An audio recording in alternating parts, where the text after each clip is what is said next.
So I've known you for a couple of years now. Yeah. And we regularly just chat, shit and shoot the breeze and stuff. And Yeah. I wanted to just sit down with you and ask some of those same questions and some of the same stuff we talk about all the time. Yeah. Because you have some interesting thoughts and takes on stuff. And I just thought, as we're here celebrating you as a signature artist, and, thank you. and this is all about Pete, maybe discuss some of the other things that people don't know and might get an insight into kind of who you are, what motivates you and why you play. And so starting off, a couple of months ago, I asked a question on the Chapman Instagram channel. Why? Why do you play guitar? And can you remember what it is, what you said? Why did I play guitar? I think it was just an instantaneous sort of, or why I play guitar now, or why I picked it up. Why you picked it up? Why I picked it up was just an instant sort of identification. It was just right. That makes sense. I can't remember exactly what I said, but it was something, because I can never remember what I said yesterday. But I just felt like it was something I had to do, and it just felt right when I picked the guitar up, and it came really easy to me.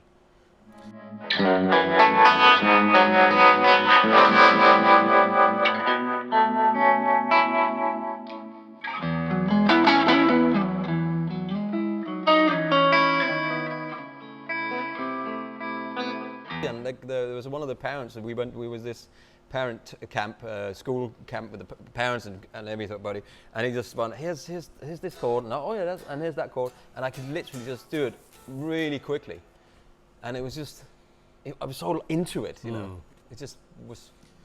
So fast forward. Yeah, fast forward. 60 years, or however long you've been playing. 37, probably, something like that. Beyond the reason why you play guitar now is obviously for Andertons and for work. Yeah. But clearly some of the playing that you do doesn't come from that as a motivation. So no. Why still now? I mean, I would play guitar whether it was my job or not, I think.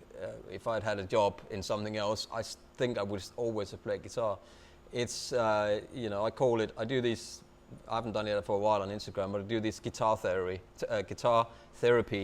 things. I'll sit down, if I feel shit, if I've got a bad day, if there's stuff going on, you know how life.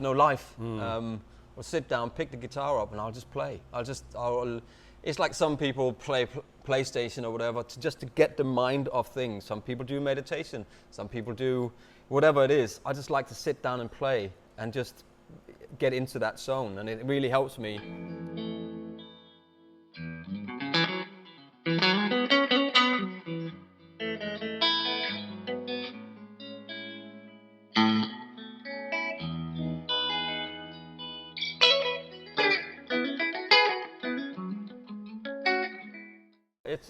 It's always been like that.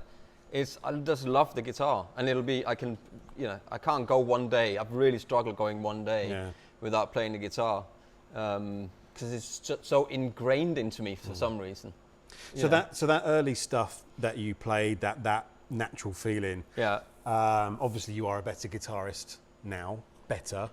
Yeah, but you never get perfect. You never move on. I think practice doesn't make perfect. Practice makes improvement. I heard somebody say, and even now to this day, people go, oh, you can, if you play guitar for 6 months, you're a beginner, and if you play for something 6 months, 6 weeks, 6 months, you're an intermediate. I'm like, but that's not entirely true. I do believe there has to be. Everybody's got a talent for something, right? Everybody can. There's a reason why Van Gogh paint like. There's people can do something like that. Boom. Lewis Hamilton can drive a car like that. You can put me in a Formula 1 car and never be able to do that. I think everybody's got something they have a talent for. Some people may not find it. Yeah. And other people say, oh, you got 10,000 hours. And I'm not sure of this 10,000 hours thing, because you get good at something, but if you've got some if you find what you're good at, if you find what your talent is, I think it comes so natural. I mean, yeah.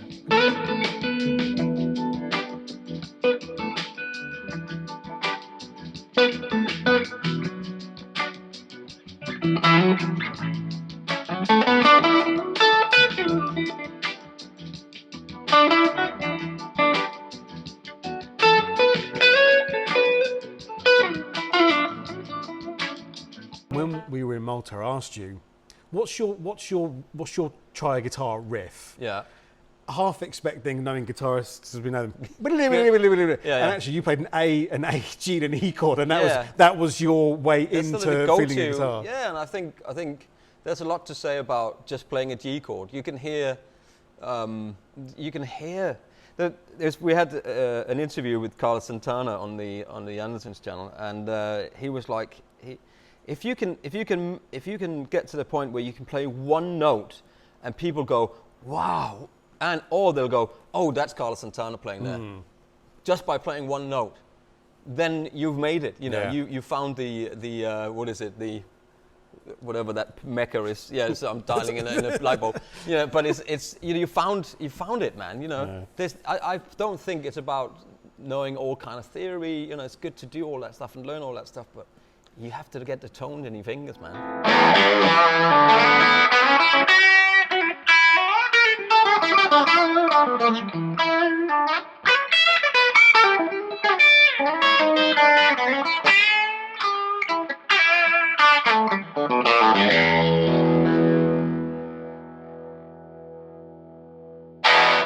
So where do you stand on this idea of, you know, theory, traditional music education versus learning on the job? That's where this 10,000 hours comes in, and you can learn all the theory and all the chords and all the scales and all the stuff, and you do 10,000 hours, you know exactly where to play them, and you know exactly what chord to play and what scale to play over that chord, but you don't necessarily have any feel. You don't know how to create a melody or play, you know, that one note so everybody goes, oh my God, what was that, you know? And I think that's the difference between when you hear someone who has clearly got a talent, or you look at a painter, or somebody can take a picture with a camera.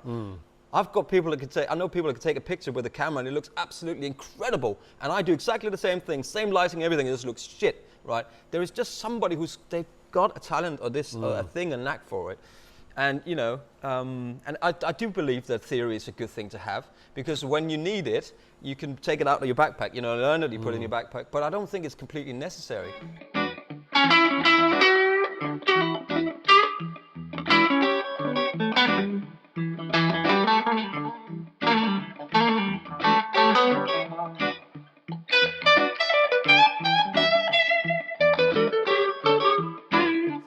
I mean, there is, listen to new music all the time. Don't be afraid of listening if you're a metal guy. Don't be afraid of listening to R&B or listen to some Madonna or some Whitney Houston or whatever, because there's so much difference. It's like languages, you know, it's like countries. There's something different in everything that you can learn something from. You know, I love listening to music and experience new music. I love listening to players. Instagram is full of amazing players. You know, like Instagram, YouTube, they're full of people that are really good at what they do.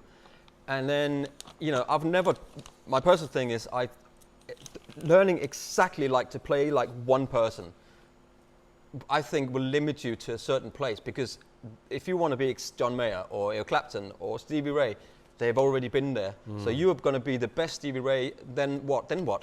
You have to try to be the best you can be, but doing that, I found in little bits and pieces from all of these amazing players, get all that inspiration, pick that up and put it in your own big cauldron there, stir it around, and then all over yourself, and then you're off, because you know what I mean. But then that's where you get to. Can't say that on camera.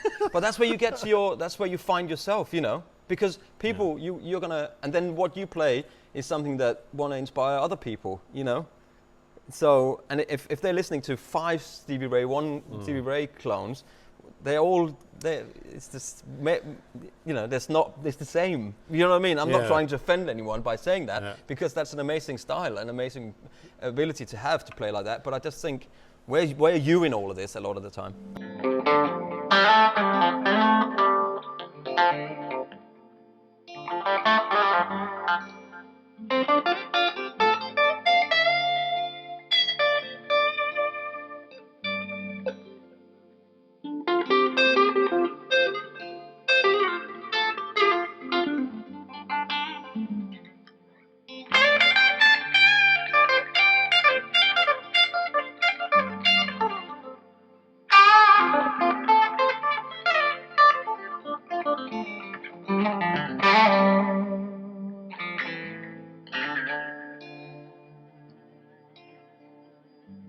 I was never guitar driven. I love Prince and all that. I never had a thing where I went, I listened to this guitarist.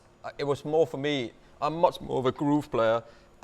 You know, I see myself as a part of a rhythm section where people say, the rhythm section is the drums and the bass. Yeah. But for me, the guitar player is just as much part of the rhythm section, and it's so important to be a good rhythm player. I mean, there's so many fantastic, like soul, back in the soul days, back in the Motown days, you just hear like, yeah. So there's so much live and, you know, balls on that. Saying that, so it's a misconception then that guitarists sitting outside the rhythm section.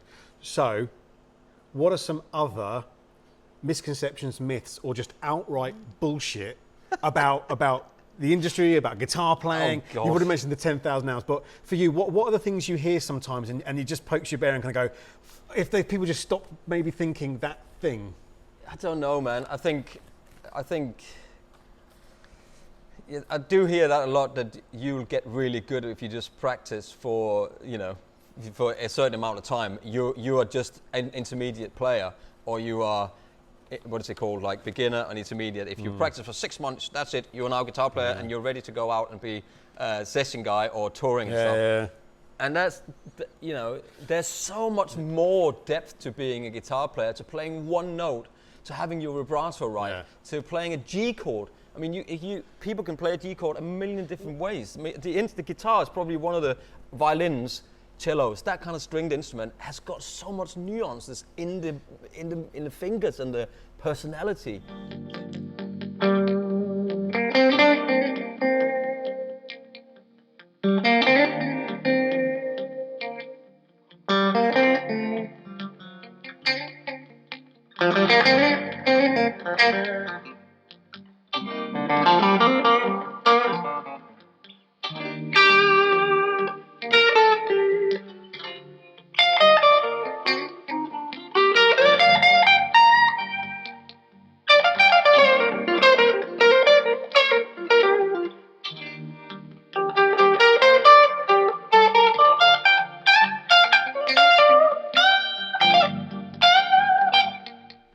We were talking about playing live and making mistakes and learning from, Yes. I'm going to try a seventh thing, it doesn't work. Yeah. You learn through mistakes. Absolutely. But it's like playing bands. It's so important. That's when you develop yourself as a musician and as a guitar player, because you know when not to play, you know where to play, you know how to listen to other people, you know how to appreciate space in music.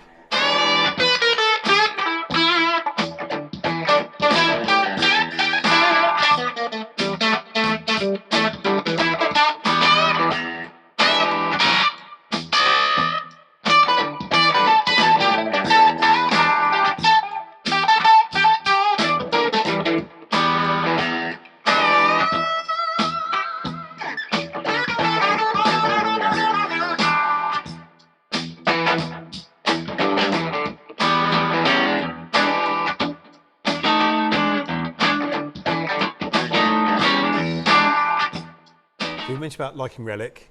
Yeah. Relic went through a bit of a trend where everything kind of went through Relic. Yeah. We mentioned about purple guitars, and purple went through a trend. Yeah. What do you think is kind of the next trend, and do you think it will happen? I mean, I think the trend now, green, yeah, Yeah, green. I think, yeah, arm contours and This arm green, contour, yeah, yeah. designs. And, I think I think trends are to have something that's a bit more individual. I think I'm seeing guitars that are, you know, lots of builders go their own thing, make a new shape or come up with something that is similar to what there was before or were before, but in, you know, it's more an individual person's game. I think in the next year, I think you'll see a lot of man, a Telecaster and a Strat. There will always be that, you know, it's really difficult. Like a D18, a D28 Martin. It's, if you ask any kid to draw a shape like that, they'll just be, you know, and a bit of competition is fine. You know, I just hope to see people play more, you know, and get out there. All the venues open again, like this place, you know, the factory. That just, you know, I hope to see more people out there doing live gigs with drums and amps, and, you know, get off those, you know, try to turn an amp up, plug into an amp, and feel the music, man.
Can you name a memorable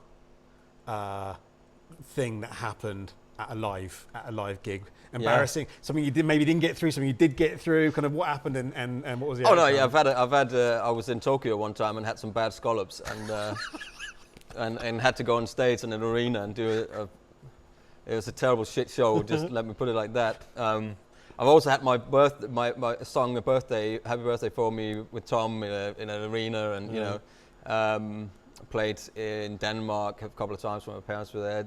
I mean, that's been some really cool, memorable moments. Yeah, and some really terrible ones. But you know what I mean. But it's all good fun, man. You know, and I've been lucky to see that side of it, and now I'm lucky to be in this position. You know, but you know what? Anything I do, it's just about playing the guitar. It's not about. I will play a gig in a pub with my mates, as well as I'd much rather. It doesn't matter as long as I can play guitar. Yeah. I play more guitar doing the YouTube videos than I did when I was on tour. Yeah. Because it was just you turn up and you do a 2-hour show, and then you get back in the bus and go to the hotel. You know, so just play guitar. Yeah. You know, and be nice. Be nice to each other. Don't be a dick. Hashtag. Don't be a dick.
One more question. Yeah. Because I'm sure that it affects beginners, intermediates, experienced people alike. We have daily stresses. We have to live our lives. We've got mortgages and rent to pay and food to put on the tables and stuff. And the motivation to just go and play guitar. Yeah. I'm sure that you've had those moments where you've struggled with motivation. I know I have. I know people will watch this will have it as well. Any words of advice for finding that motivation and what you do? Any advice what if you are in a rut? I mean, the being in a rut. I mean, there is to buy a new guitar. I mean, it doesn't. It does sound like a shit thing to say, but you know. But actually, having an instrument that you really are into and you really love, and when it's sitting over there and you're on the sofa or here, and you go, "Oh, I'm gonna go. I need to." You can't keep your hands off it because it's just so cool.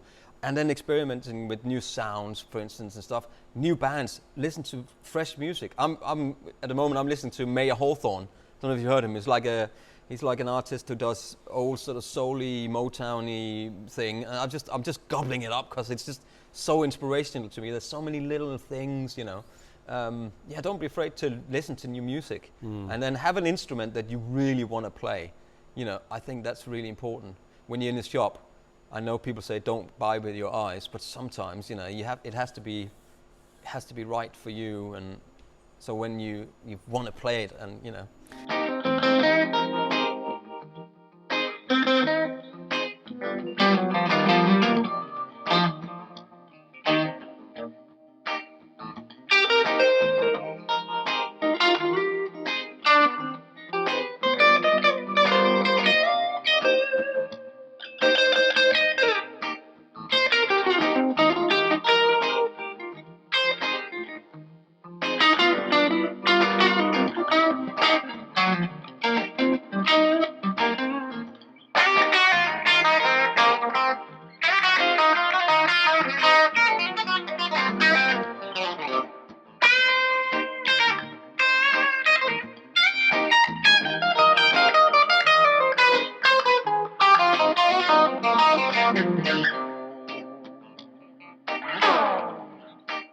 going into a shop to buy a guitar, what are the top 2-3 tips or anything that are going to?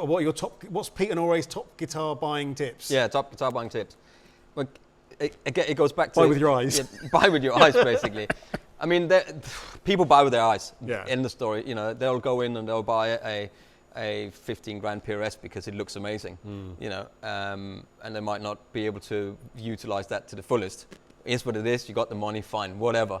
You know, and there's nothing if you want it enough, you can find that money. You know, if you wanted 2 grand, 4 grand Gibson or whatever, if you want it enough, you will find that money. I think it's important to get something that when you look at it, you go, yeah, that's really cool, that's really nice. But also something that when you put it in your hand and it feels right to you, and it inspires you to. Maybe it's a guy who has got a guitar, or somebody that inspires you. Oh, I'm gonna get the same guitar. No, you know what I'm saying, right? So yeah, but then you go, okay, that's an inspirational thing for me. It's the inspiration in the instrument. Buy an artist's signature guitar, whatever, you know, or you know, whatever. I mean, top tips: just buy something that you want. Speaks buy to something you. that makes you feel good. If you walk into a shop and you try 20 guitars and none of them is for you, walk back out again. Yeah. Yeah. And then walk into another shop, and then walk back out again. You know, you will find something eventually. Like I found a purple Telecaster, which was that found me basically. You know. And then save up. It's always worth spending a little bit extra as well if you really want it. You know, then you feel like, oh yes, I've saved up for this. Anyway, buy lots of pedals and just buy lots of gear. Anything else you wanted to talk about or chat? I want to say to these people apart from like and subscribe. Take a like and subscribe. I think that's it really. I think just thank you for coming down. Always a pleasure hanging out with you, Pete. Thank you for having me again. And if you want to see more of this type of content, not just with Pete, but with other artists and stuff, obviously let us know in the comments. But for now, play monkey. Peace. Right. Oh, fucking play monkey.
Thank you.